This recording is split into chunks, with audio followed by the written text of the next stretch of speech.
de Patagonia al Mundo. Ahí estamos.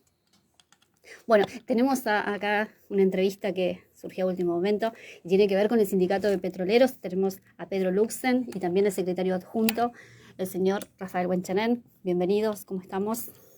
Gracias. Bueno, buen día para vos, Andrea, para todos los que están escuchando del otro lado. Bien. Gracias por darnos este espacio. Bien.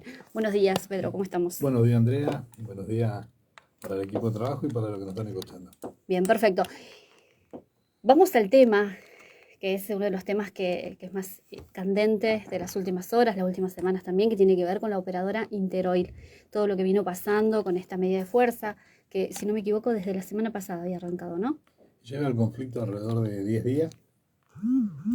días, donde les pusimos, como venimos diciendo, a todas las diferentes carteras del Estado provincial la problemática del sector, la caída de la producción, el abandono del yacimiento, el abandono a sus trabajadores, la falta de pago a los proveedores que al día de hoy hace inviable las operaciones, por eso la preocupación, y es por eso que ayer el secretario adjunto puso en alerta y movilización a todo el gremio en sí, ¿no es cierto?, para poder llegar a destrabar este conflicto que a esta altura, con la caída de la producción, que ayer el registro de extracción de crudo fue de 55 metros y unos 200.000 metros de gas, significa que en los últimos 8 años ha caído 10 veces la producción, que realmente es preocupante, el vaciamiento y cómo reventaron la reserva de un yacimiento maduro que, como lo decía Rafa, necesita de una constante inversión, necesita de perforación para poder sostenerlo. Y ahí es donde nosotros apuntamos a las diferentes carteras y principalmente al Instituto de Energía, la falta de control, la entrega de un área sin ni siquiera exigirle el sostenimiento de la producción, porque realmente se vino todo a pique y la preocupación de la familia petrolera y se extendió a la familia petrolera porque en los últimos días, al no recibir los proveedores, las pequeñas empresas de Río Gallego, solución del Estado provincial, también acudieron al gremio, lo hemos recibido y nos han contado su realidad, la gomería, el que lava los mamelucos. Claro, todo lo que son los proveedores. Todo lo que son los proveedores y también apuntaron muy fuertemente el gobierno hacia la gente del campo, que son gente pudiente, que por qué tenemos que hablar nosotros en nombre del campo, y no es que hablamos en nombre del campo, sino que nuestros trabajadores tienen casi un montón de kilómetros más, con el riesgo que significa andar entre picadas más ahora en el invierno, y eso nos hace también hablar por ellos para que les solucionen también el conflicto a ellos, que puedan cobrar y se puedan abrir las tranqueras para llegar en forma segura a nuestro lugar de trabajo. Bien. Hablando con Rafael Huenchanén, secretario adjunto del Sindicato de Petroleros, vamos a hacer un repaso para poner en contexto y qué es lo que pasó ayer en una conferencia de prensa que se dio cuando ustedes hablan de alerta y movilización. ¿Qué significa? Nosotros estamos hoy en alerta y movilización, donde estamos en asamblea permanente, con los trabajadores, con nuestros afiliados y fundamentalmente el cuerpo delegado y la comisión directiva. Estamos dándole también un plazo de 48 horas a la empresa y al gobierno provincial para que trate de solucionar el conflicto. Esto básicamente lo que ha pasado acá, y lo quiero resumir. 2019, 1.200 metros cúbicos de petróleo días. 2016, 600 metros cúbicos día. 2022, 55 metros cúbicos día de petróleo. O sea, firmaron el último acuerdo con esta empresa en el 2016, un acuerdo donde no le exigió mantener la reserva, por eso ha caído drásticamente la producción de petróleo y gas en estos últimos años, porque vino una empresa que no conocía, no entendía nada sobre la actividad petrolera, no sabía dónde estaban los yacimientos, firmaron y le vino el gobierno provincial a mostrar dónde estaban, porque no los conocía, no le exigió poner un solo peso en cuanto a la perforación, son yacimientos maduros, necesitan sí o sí que se perfore, porque si no cae drásticamente la producción de petróleo y gas. Bueno, no hubo ninguna exigencia. Y hoy con 55 metros cúbicos de petróleo día, no me van a venir a decir a mí que van a poder sostener los más de 200 puestos de trabajo. Si nosotros no hacemos nada hoy, primero con esta empresa, con esta idea del gobierno, de darle a una empresa fantasma un yacimiento nada más y nada menos que uno de los más importantes de la zona sur. Darle estos yacimientos a cambio de nada. Algo raro hay, algo pasa. Se comieron las reservas. Estos señores tendrían que estar en cana, estos señores. Se comieron las reservas. No solamente afectaron al sector petrolero, poniéndole en juego la fuente de trabajo, sino no es lo mismo pagar regalía con 55 metros cúbicos de petróleo hoy que con 1.200 metros cúbicos como tenían en el 2019. No es lo mismo, es muchísimo más las regalías que se le paga a la provincia. Entonces, esto no solamente afecta al sector petrolero, sino afecta a toda la sociedad en sí. Estos señores han regalado el patrimonio de los santacruceños, lo han regalado a cambio de nada. Y ahí tuvo participación la Cámara de Diputados, que aprobó, como también aprobó hace unos días atrás,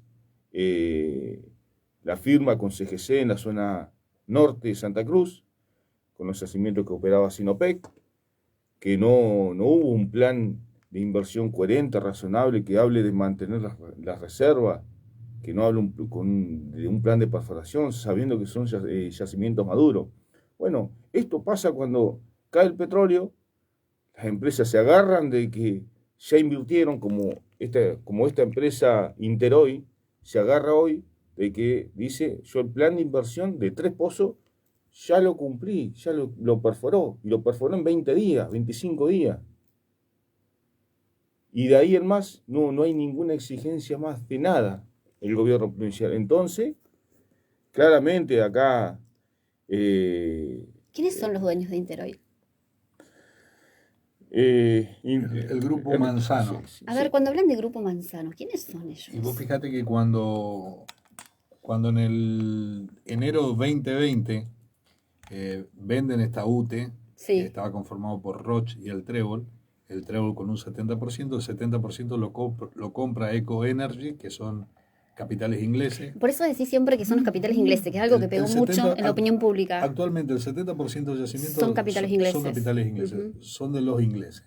Bien. El 30% tiene la empresa Interoil, que es un conjunto de empresas. Ahí está. Es un conjunto de empresas. Fíjate vos que en enero 2020 esta empresa Interoil no tenía los permisos para operar en Santa Cruz, para operar los campos petroleros, y lo hizo otra empresa del mismo grupo que se llamaba Selva María. Selva María Bien. Sí estaba habilitada como operador petrolero, entonces iniciaron la actividad con Selva María hasta que obtuvo Interoil un permiso provisorio para operar ellos. Ahí frenate ahí, porque para la gente, porque ustedes hablan muchas veces, estaba hablando, escuchándolo a Rafael, y hablaba de todo lo que es el petróleo, y a veces a la gente le cuesta toda esa información, ¿no? Captarla. Sí. Está bueno la explicación que dio recién, porque nos quedó más o menos más claro lo que está pasando con la empresa. Pero esta empresa, Interoil, que vos decís que viene del Grupo Manzano, y también mencionaste ayer en la conferencia de prensa que tiene que ver con el gobierno, esta convivencia, o serían amigos, o una relación, porque hay algo raro que ustedes dicen que hay. ¿Qué es lo raro que hay detrás de esta empresa? Que se le permitió todo lo que se le está permitiendo. ¿Qué es lo raro que hay? Que aparezcan de la noche a la mañana, porque nosotros nos enteramos por un comunicado oficial de Calmo, que venía esta empresa a invertir, a traer tecnología innovadora, y un montón de atribuciones más que le dieron a esta firma. Primero opera con una empresa que no compró, que era Selva María. Después le dan un permiso provisorio a Interoil. Y no se dio cuenta del desastre que hicieron en estos más de 2 años. O sea, una convivencia tiene que haber sabiendo el Estado provincial, porque yo tengo conocimiento, porque nosotros recibimos a los proveedores que no cobraron en el gremio todas las notas y las negociaciones que llevan con el gobierno, que son intermediarios para que ellos cobren. Claro. Entonces el gobierno se ocupó de cobrar solamente ellos, que cobraron días atrás casi $900.000 en carácter de canon, primero de regalías y segundo de puntos inherentes a que le den el área. Por eso pusieron únicamente La Plata ahí. Entonces la provincia sabía que los trabajadores no tenían obra social, la provincia sabía que aquella pequeña empresa no está cobrando porque ellos eran los intermediarios. Claro. De hecho, el Instituto de Energía en la reglamentación establece que los operadores petroleros tienen que sanear sus deudas para que le otorguen un área. Entonces, ¿qué prefirieron hacer? Convenio de pago, porque los convenios de pago, los compromisos de pago, seguramente el instituto lo toma como algo cancelado y que no tiene deuda. Ahí Entonces, está el punto también. entonces ahí está el punto. Ujú. Cobró la provincia, pero no cobró absolutamente nadie más. Ni siquiera cobró el gremio. El gremio no cobra La la cuota cuota sindical. sindical, menos que menos los aportes extraordinarios, hace exactamente 9 meses. Bien. Nosotros preferimos judicializarlo, no quisimos traer un problema más, pero nosotros de ahí compramos los medicamentos, que le damos la cobertura al 100% a los medicamentos. La vía institucional del gremio se hace a partir De esta cuota sindical. de esta cuota sindical y lo más grave aún, que a la gente le han descontado. La empresa hizo retención indebida como hizo en un montón de otros ítems como la obra social, descontó el porcentaje de obra social, pero no le pagó a la obra Eso social. es lo que no se entiende. Descontó. Se quedaron ¿no? con la plata. Se quedaron. Ah, eso iba a decir, porque le descuentan la obra social. Le descontaron la cuota sindical, le descontaron la obra social y Descontaron no pagaron. todo, pero se quedaron con la plata. ¿Por qué dijo Lalo Camino cuando le hice la entrevista, cuando salió justamente de esta reunión? Sí. Él dice, en un momento se cumplieron algunos puntos. Entonces le pregunté, ¿cuáles son los puntos, ministro, que se cumplieron con esta empresa? Me menciona los 900.000 pesos que se pagó, Dólares. dólares, que se pagó, Interoil le paga el canon a la provincia, y me menciona lo de la obra social. Pero ayer justamente le pregunté a un trabajador y me dice, sí, la obra social se pagó la semana pasada, después de esta medida de fuerza, parte, tampoco se pagó la No, totalidad. hay trabajadores que todavía no se le activa la obra social porque Estamos ahí, demora, punto. porque Claro. ¿cuál es el tema? Que cada 2 meses tenemos el mismo problema. Ujú. Entonces, para que entre el sistema y la obra social constate el pago, hay un proceso que todavía algunos no tienen obra social, porque por eso también nosotros continuamos con la medida de fuerza, pero ni siquiera sería un punto que solucionamos porque le descontaron la plata a la gente. Claro, tampoco. Ni siquiera sería un punto que nosotros hicimos, bueno, resolvimos este punto, no. Claro. Hicieron lo que tenían que hacer, le descontaron la plata a la gente. Hay una realidad. Sí. Si no vienen con un planteo serio, con un plan de inversión, cada vez que se firma un acuerdo de algún área, pasan estas cosas. Lamentablemente, bueno, yo la verdad que no se puede entender hoy con el precio que está hoy el barril de petróleo, que está superando los $100. No se puede entender por qué hoy el gobierno provincial le permite todo este tipo de situación. Yo no puedo entender cómo no hubo una exigencia, un ítem donde nos permita, no solamente a los trabajadores, al propio gobierno de la provincia, sostener la actividad, sostener la producción de petróleo y gas. Eso es claramente una irresponsabilidad, claramente hay un arreglo que no lo conocemos, porque no puede ser que le entreguen de esta manera los yacimientos a cambio de nada. O sea, estas empresas vinieron, se quedaron con nuestros recursos a cambio de nada. Le entregaron un negocio y no le exigieron nada. Rafael, Eso, ¿qué pasa con ese provisorio, esa habilitación provisoria? ¿Eso hace que no se puedan cumplir o la empresa diga, bueno, no, hay responsabilidades y obligaciones que no cumple? Esa habilitación provisoria que frena muchas veces cada vez que ustedes quieren hacer un tipo de reclamo contra la empresa. Te contesto. ¿Me contestas vos? Sí, decime, a ver. te contesto yo. Primero te quiero resaltar un tema muy importante. Todas las operaciones de extracción de crudo que hay en la cuenca austral utilizan la terminal de Punta Loyola que pertenece a CGC. Sí. De ahí exportan el petróleo y de ahí se comercializa todo lo que es el crudo. Hace algunos meses Interoil dejó de enviar el crudo a Punta Loyola y prefirió vender a operadores o refinerías de la provincia de Buenos Aires o firmas intermediarias que venden el crudo, que compran un crudo, después lo venden más, cosas que no se entienden ni la misma provincia entiende, y parte de la empresa tampoco lo comprenden por qué se dio este tipo de negociaciones con camiones que no están habilitados, con camiones que Tampoco. la provincia, habría que preguntarle a Matías Calmo, ¿cómo hacen para controlar el canon por regalía de los camiones que salen hacia la provincia de Buenos Aires? ¿Sabe cómo? No lo hacen, no tienen ni idea y se manejan únicamente por la declaración jurada que se le ocurre hacer a la empresa. Acá seguimos dependiendo de la declaración jurada y te puedo decir lo que quiera. Esa es la realidad. Nosotros Claro, ahí sabemos, está el punto. nosotros sabemos la cantidad de crudo que extraen porque tenemos los trabajadores en el campo que saben cuántos camiones cargan por día. Si no, tampoco sabemos. La provincia no tiene datos absolutamente si no leen la declaración jurada de la empresa. De la empresa. Entonces habría que preguntar cuánto están vendiendo, porque figuran los precios que quieren. El último registro de precio figuraba un barril de crudo que vendió Interoil a $42, cuando todos sabemos que sale muchísimo más. Claro. Entonces hay un montón de cosas que están mal. Y frente a la pregunta que hiciste, eso fue la primera excusa que puso Interoil. Y cualquier persona que adquiere un área y no tiene los papeles, claro que entra en un problema también. Y nosotros fue lo primero que le exigimos al Instituto de Energía, saber de quién es el área. Hoy no sabemos de quién es el área. Legalmente el área sigue perteneciendo a Roche. Nosotros Legalmente sigue todavía Roche. Legalmente sigue perteneciendo a Roche porque Matías Calmo nunca le entregó el área al Grupo Manzano. Le tuvo a la vuelta. Inicialmente la empresa nos denuncia, nosotros no podemos invertir porque tenemos que pagar lo que del gobierno nos indican que tenemos que pagar, que eran a los abogados de los estancieros y un montón de otras cuestiones que nos ponía la empresa. No puedo invertir porque no me entregan el área. Claro.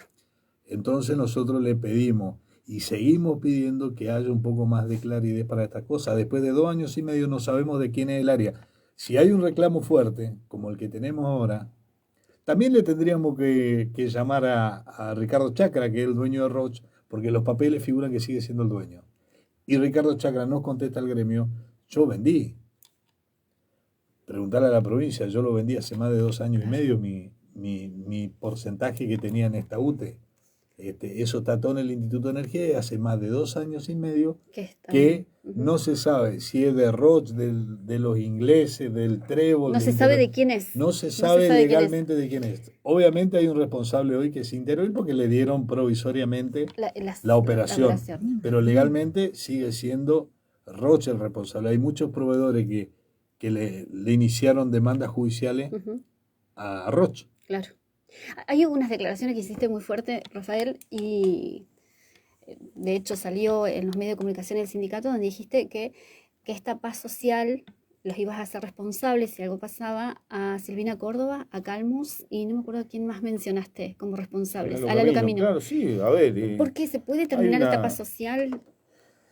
Mirá, nosotros necesitamos resolver esta situación. La verdad que para nosotros no es grato ir a una medida de fuerza cuando vemos que algunas operadoras levantan actividad, levantan equipo.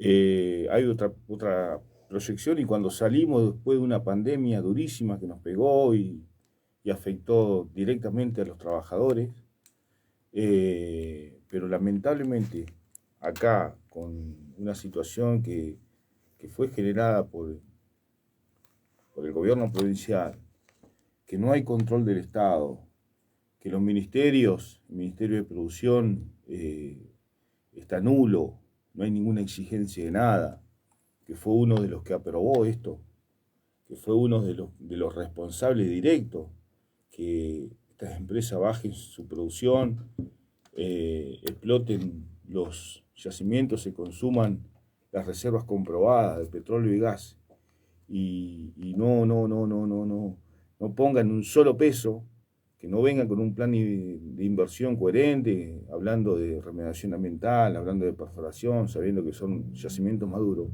Claramente es responsabilidad del Ministerio de Producción. Es responsabilidad de ella. Claro que Silvina sí, Córdoba. Claro que sí. ¿Pudiste hablar con Silvina Córdoba ahora? No, mirá, ¿Qué pasó con esas reuniones? Ayer pedí públicamente a la gobernadora que nos reciba para poder llegar a tener un diálogo con ella y explicarle sobre la situación, y lamentablemente no nos recibió, No no lo nos quiso recibió. atender. Ahora, qué complicado, si a ustedes no los Seguramente, reciben, ¿qué queda para los ciudadanos comunes, no? seguramente Ujú. debe haber, no debe tener respuesta a a lo que ha hecho su propio funcionario. Seguramente ella también fue parte de esta mala negociación que hicieron, que hoy está dejando sin su fuente de trabajo a más de 200 trabajadores y que afecta directamente al pueblo de Santa Cruz. La gobernadora es parte, es responsable directa, y los ministerios lamentablemente no están a la altura de las circunstancias así. No puede ser que vayan a negociar nuestros recursos y no haya ninguna exigencia de nada a las empresas que vienen, explotan nuestros recursos, se llevan todo y no dejan nada. Ahora va a pasar que se van a cumplir las 48 horas. ¿Cuándo se cumplen las 48 horas? Hoy Anuncié ayer a las 11 de la mañana. a las 11 de la mañana. Se cumplen las 48 horas Sí, y se por lo que cumplen. veo no hay respuestas. No hay respuesta Va a haber y una próxima yo reunión. a llamar al cuerpo delegado en las Ujú. próximas horas si no hay respuesta y veremos qué es lo que vamos a hacer. Lo que sí sabemos muy bien que no vamos a permitir que los trabajadores queden en la calle. No vamos a permitir que las empresas sigan operando los yacimientos de esta forma. A los yacimientos no se pueden entrar, las tranqueras están cerradas, le deben a los superficiarios, le deben a la gomería, le deben a todo el mundo.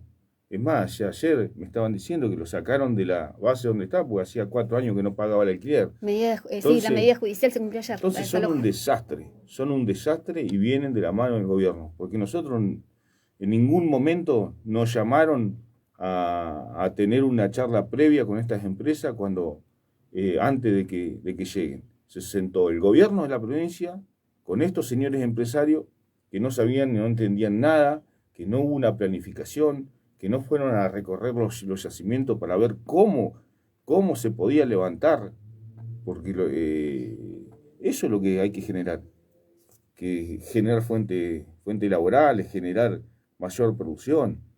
Estos señores vinieron a quedarse con lo mucho que había. O sea, se gastaron la reserva. Por lo menos tendría que haber una exigencia por parte del Estado a estas empresas de mantener la misma producción de petróleo y gas. Claro. Pero se consumieron todo. Hoy, levantar estos yacimientos va a ser muy, pero muy difícil. Ahora, si hubiésemos tenido un barril a $20 como estaba hace un tiempo atrás, hubiésemos estado hablando de otra cosa. Hubiésemos estado hablando de despido. Por eso a nosotros es necesario, nos urge que las operadoras bajen un plan de inversión, un plan de perforación, sea Interoil o la que sea, pero los yacimientos tienen que empezar a funcionar. Hay que asegurarle las fuentes laborales de los trabajadores. ¿Qué pasa si se cumplen esas 48 horas? Por lo que veo, ya se van a cumplir. Y ustedes cuando hablan para la gente, para el común de la gente, porque a veces ustedes hablan en un lenguaje que quizás el común de la gente no lo entiende, ¿se va a parar la producción en la provincia? Si se cumple las 48 horas y no tengo respuesta, voy a llamar al cuerpo delegado de la provincia. Y ahí se decide, vamos ¿no? a un plenario y vamos a decir qué es lo que hacemos. Lo que sí entendemos que no vamos a dejar solo a los más de 200 compañeros que hoy nos son afectados directamente por el gobierno de Alicia Keys.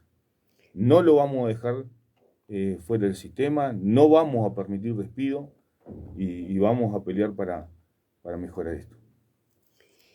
¿Qué podemos agregar? La situación está complicada, por lo que veo, bastante difícil. En todos los aspectos está difícil, desde el punto de vista de la producción, desde el punto de vista de la seguridad, desde el punto de vista de los funcionarios que ni siquiera fueron capaces de buscar una alternativa, dar seguridad. Yo, si mal no recuerdo, ante estas cosas, porque desde el gobierno en la última reunión que tuvimos en el Instituto de Energía, en cierta manera nos transmitieron que están atados de pie y mano.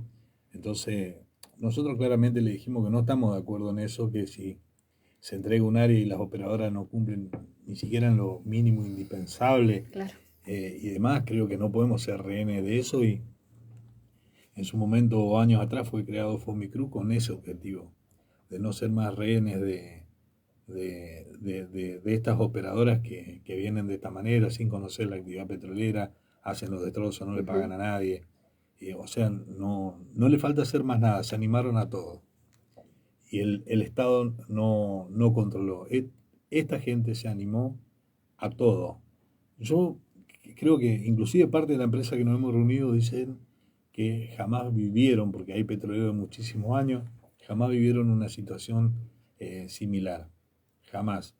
El gobierno tiene que tomar carta en el asunto en función de eso. Si no creen lo que nosotros decimos, el yacimiento queda a 30 kilómetros. Pedro, ¿quién es de todos los que se sientan? Porque vos te sentaste en la mesa de negociación. Con todos. ¿Dónde estaba Lalo? ¿Dónde estaba Calmus? ¿Dónde estaba Silvina Córdoba? ¿Quién más estaba en esa negociación? No, ¿Quién es estuvo más? el ¿Un referente de Interoil también? Estuvo la gerencia de Interoil. ¿La gerencia de Interoil? Estuvo la gerencia de Interoil. La gerencia de Interoil. ¿Qué decía en ese momento? Porque si vos le presentás todo el panorama, están bastante Que complicados. es real el panorama. Ellos no niegan el panorama y no niegan que tienen problemas. Sí. No niegan que tienen problemas. En la última reunión no transmitieron que tenían problemas con su socio, que los ingleses no quieren poner un mango. Los ingleses. Claro, pero es un problema que tienen que resolver entre ellos. Yo no le puedo en una reunión decir, sí, yo tengo problemas con Huenchelé. No. Es un problema interno que tienen que resolverlo ellos. Y tienen que invertir y tienen que llevar tranquilidad a la familia, a los vecinos y pagarle lo que le deben. Después los temas contractuales entre socios lo tienen que arreglar en la mesa entre socios, no en una mesa Claro, en una mesa de negociación donde en una mesa de negociación donde están pidiendo que cargue un matafuego porque no funciona o que ponga un detector de gas porque está descalibrado. ¿Y Calmus qué decía en ese momento? Tomaba nota. Tomaba nota y ese mismo día también le transmitimos que hubo un derrame importante en Campo Molino, que se descabezó una cabeza de mula, como se lo conoce en la jerga petrolera. Lo contaron ayer, sí. Donde le compartimos la foto, mandó una inspección y ellos son conscientes de toda la realidad que está pasando. Por eso le cuesta tal vez a la gobernadora de la provincia poder recibirnos, porque hay una situación real que estamos transmitiendo desde el gremio, hay una situación real que transmiten los trabajadores y frente a esto se deben hacer cargo de herramientas, tienen herramientas para hacerse cargo. Lo pueden hacer tranquilamente a través de Fomicruz, tienen que animarse, tienen que tener confianza en los trabajadores, en la seriedad del gremio, que creo que hemos mostrado responsabilidad en todo este tiempo, sin corte de ruta, con el sostenimiento de la producción, nunca afectamos a los vecinos. Creo que hay un marco de seriedad donde ellos se tendrían que animar a sacar a estas personas que están haciendo el desastre y empezar a operar. Ellos que nosotros sin duda lo vamos a ayudar, los trabajadores sin duda van a estar presentes para colaborar, para sacar el sector adelante. Es la salida que tenemos y en el medio operarlo provisoriamente hasta que venga una operadora más seria, que la que ponga va a ser más seria que la que está. Y sí, con todo lo que pasó, lo que cuentan ustedes... El yacimiento es un yacimiento noble, un yacimiento que se confía en ese yacimiento, se confía en el potencial que tiene. Simplemente que hay que dar a la gente responsable que se ocupe de eso y que cuide más allá de sus propios intereses también los intereses de los santacruceños. Rafael, para ir terminando la nota, ¿qué mensaje le damos a los trabajadores? Yo estuve hablando ayer con el cuerpo delegado, con los trabajadores, le pedí la tranquilidad, confianza, vamos a ir hasta las últimas consecuencias. No vamos a permitir que la operadora se aproveche de la situación. No vamos a permitir que siga operando los yacimientos de esta forma. Tienen que levantar la producción. Tenemos que asegurarle la fuente de trabajo de los trabajadores, de todos. Y el gobierno de la provincia tiene que ayudar. No puede desconocer la realidad. No puede mirar para otro lado porque fueron los mismos que hace un tiempo atrás firmaron, acordaron con la empresa y hoy se tienen que hacer responsables de esta situación. Bien, ese sería el mensaje entonces a los trabajadores. Lo perdimos a Pedro porque llegó una llamada importante, así que vamos a dejar que atienda. Decirle a la gente entonces que hemos transmitido a través de la Top, ¿algo más que nos faltó decir? No, de nuestra parte creo que está bien. Es todo. Es todo. Vamos a esperar las 48 horas. ¿Te vas a seguir quedando en Río Gallegos? Vamos a esperar las 48 horas y yo estoy viajando a la zona norte porque tengo seguramente la reunión con el cuerpo delegado de la provincia. Claro, tenés esta reunión con ellos. Antes que te vaya, tengo que hacer la publicidad de Fiat 2966 60 39 92. Podés llamar a Fiat. Fiat, mira, te recomiendo un auto que está muy bueno, que es Pulse. ¿Lo dije bien? Bueno, estamos con la gente de Fiat. Lo dije bien, ¿no? Pulse. Bien. ¿Te gusta Fiat? ¿La marca? Sí. Si no te gusta, tenés que decirlo No, acá. no. Mirá que son mis auspiciantes. Estamos con la gente de Fiat que siempre nos acompañan. Muchísimas gracias y ojalá que tengan respuestas para los trabajadores. Gracias a vos, Andrea, por el espacio y un saludo a todos los compañeros y los que están escuchándolo del otro lado. Muchísimas gracias. Bueno, ahora sí nos despedimos. Que tengan un excelente fin de semana y espero. Puedes retirarte nomás, Rafa, porque llegó, les cuento a la audiencia, llegó una llamada de último momento que justamente Pedro urgente tuvo que atender este llamado. Así que le agradezco. Mañana estoy con el doctor Andrade, Mañana estoy con el doctor Andrade haciendo uno de los excelentes programas que siempre hacemos. Que tengan un excelente fin de semana, pásenle lindo y bueno, y después vamos a estar con ellos, con la gente de Fiat.